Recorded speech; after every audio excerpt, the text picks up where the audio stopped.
dirais que le bilan du processus qui s'achève est positif, car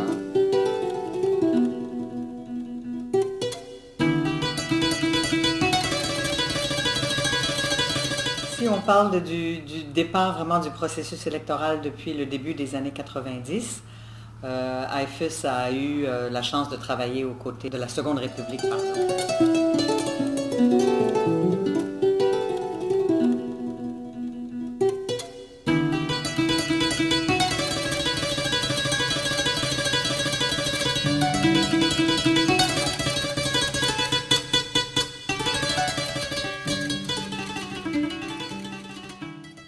Le 27 juin 2010, les Guinéens devaient se rendre aux urnes pour élire librement leur président.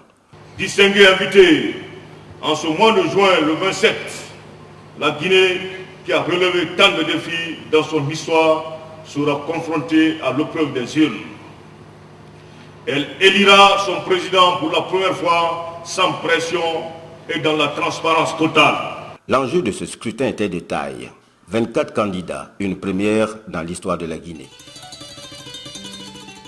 je dirais que le bilan du processus qui s'achève est positif, car au jour d'aujourd'hui, chaque Guinéen est satisfait d'avoir participé à la mise en œuvre de ce processus qui est inclusif.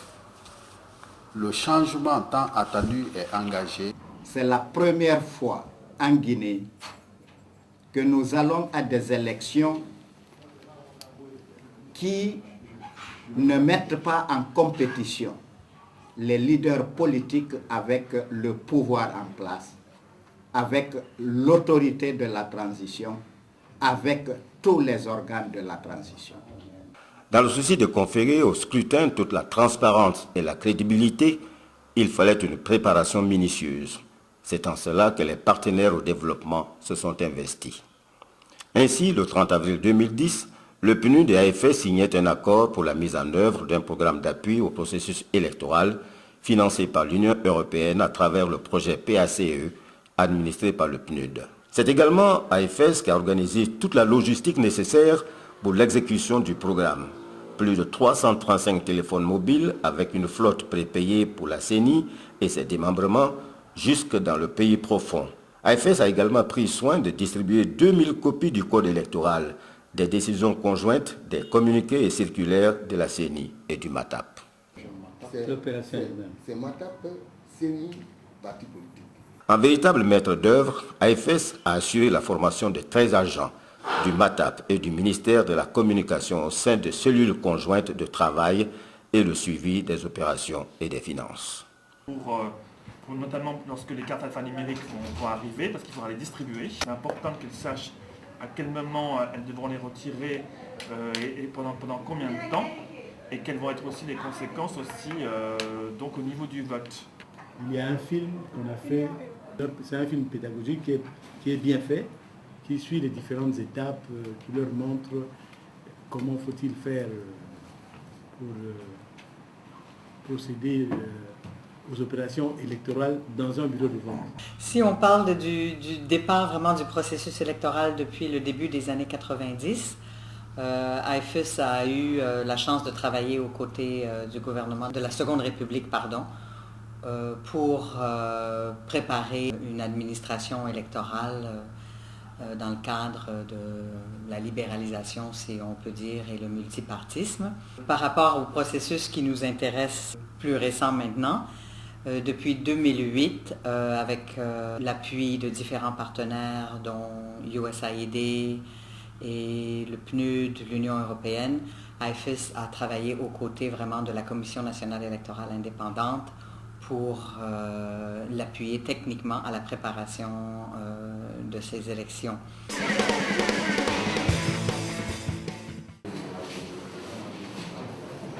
y a des aides au niveau du bureau de vote, et quand même quelque part dans la population. C'est des résultats, il y a des résultats enregistrés.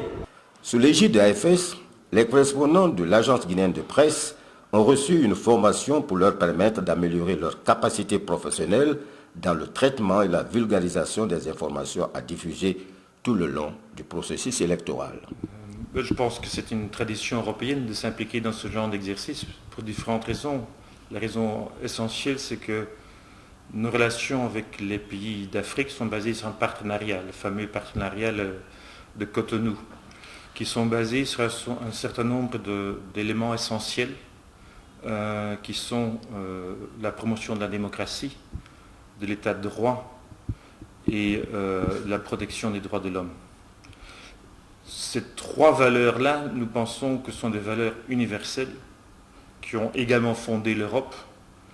Et non seulement nous les promouvons pour leurs valeurs intrinsèques, mais également parce que nous pensons que ce sont des valeurs indispensables pour garantir un développement durable et équitable pour tous. Et donc toute stratégie de développement que nous voulons soutenir à travers le monde, nous pensons, doivent reposer sur ces éléments essentiels. Sans plus tarder, je vais passer la parole à une équipe d'animation qui va faire une simulation. Sensibilisation et communication figuraient en bonne place dans le programme. Une tâche qui est revenue à la cellule conjointe de communication et le département de communication et l'éducation civique de la CENI autour du slogan « Je vote et j'accepte le choix des autres ». Depuis déjà 1 heure, on ne parle que d'éducation, de sensibilisation et de mobilisation. Les jeunes gens qui ont parlé devant nous tout à l'heure doivent se mobiliser eux-mêmes, expliquer, sensibiliser et ne pas se lasser. Je suis le représentant du MATAP, le représentant de USAID, de l'Union européenne, du PNUD et nos grands oubliés de la journée, messieurs et mesdames les représentantes du Conseil national de la transition. Donc vous avez pu vous rendre compte qu'aujourd'hui c'est le lancement d'une vaste campagne de communication, de sensibilisation des populations guinéennes jusqu'à la base. Cette campagne, qui a duré une dizaine de jours sur toute l'étendue du territoire national, a porté sur la sensibilisation des électeurs et de la population en général sur les enjeux de l'élection présidentielle.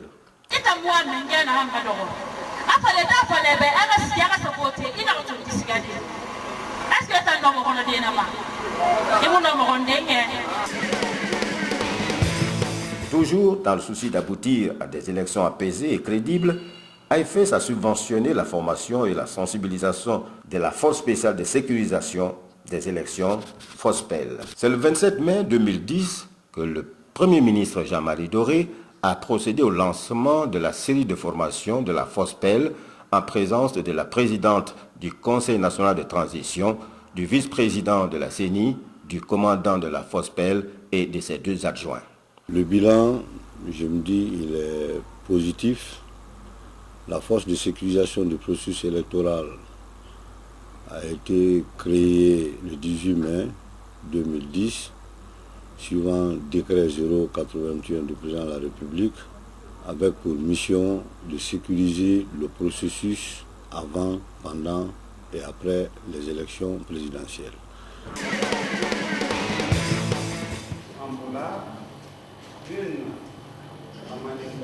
L'importance du rôle des femmes dans les médias, et particulièrement en période électorale, n'a pas non plus échappé à AFS. C'est ainsi que 29 femmes journalistes, membres de l'Association des professionnels africains de la communication, APAC, ont bénéficié elles aussi d'un atelier de formation pour leur permettre de couvrir les élections avec professionnalisme et de veiller au bon déroulement de la campagne électorale et du vote.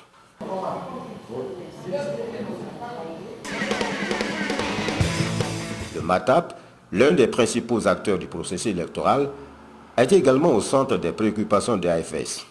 Répondant à la demande de ce dernier, AFS a organisé des formations pour les autorités déconcentrées, l'objectif de ces formations étant de renforcer les capacités des gouverneurs, des préfets, sous-préfets, attachés administratifs et chargés des élections sur le processus électoral et le nouveau cadre légal des élections.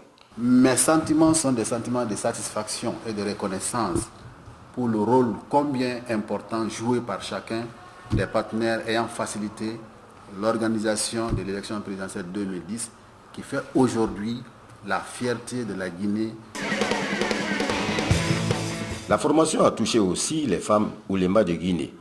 L'atelier auquel elles ont participé devait permettre à ces femmes issues de plusieurs associations religieuses féminines de comprendre le cadre juridique des élections, les rôles et responsabilités des femmes avant et après les élections, ainsi que la prévention et la gestion des conflits.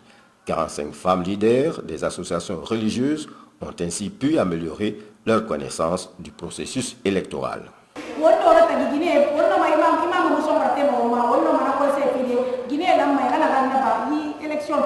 Parce que ça reste quelques jours.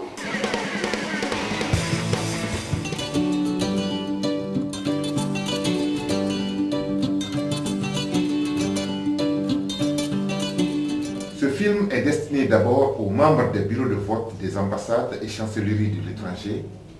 Pour davantage sensibiliser les électeurs et la population en général, AFS a mis à contribution les médias publics et privés.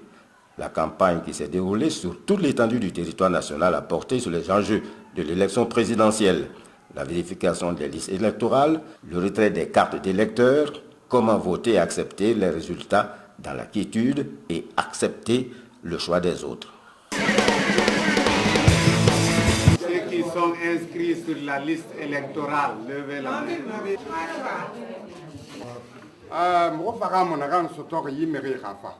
Ce que j'ai appris,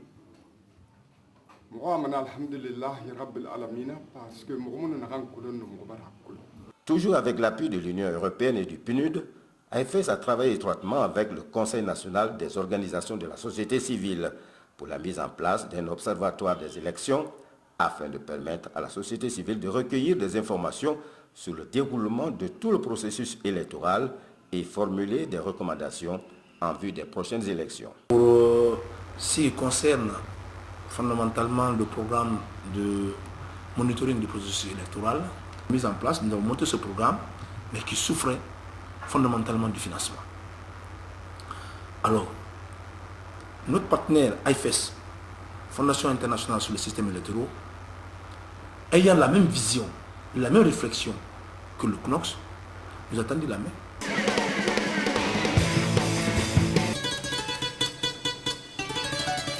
C'est justement dans ce cadre que des agents du monitoring ont été formés, au nombre de 931 agents, dont 186 femmes. Ces agents ont reçu leur formation et ont été déployés sur le terrain, ayant compris leur rôle et la nature de leur mission.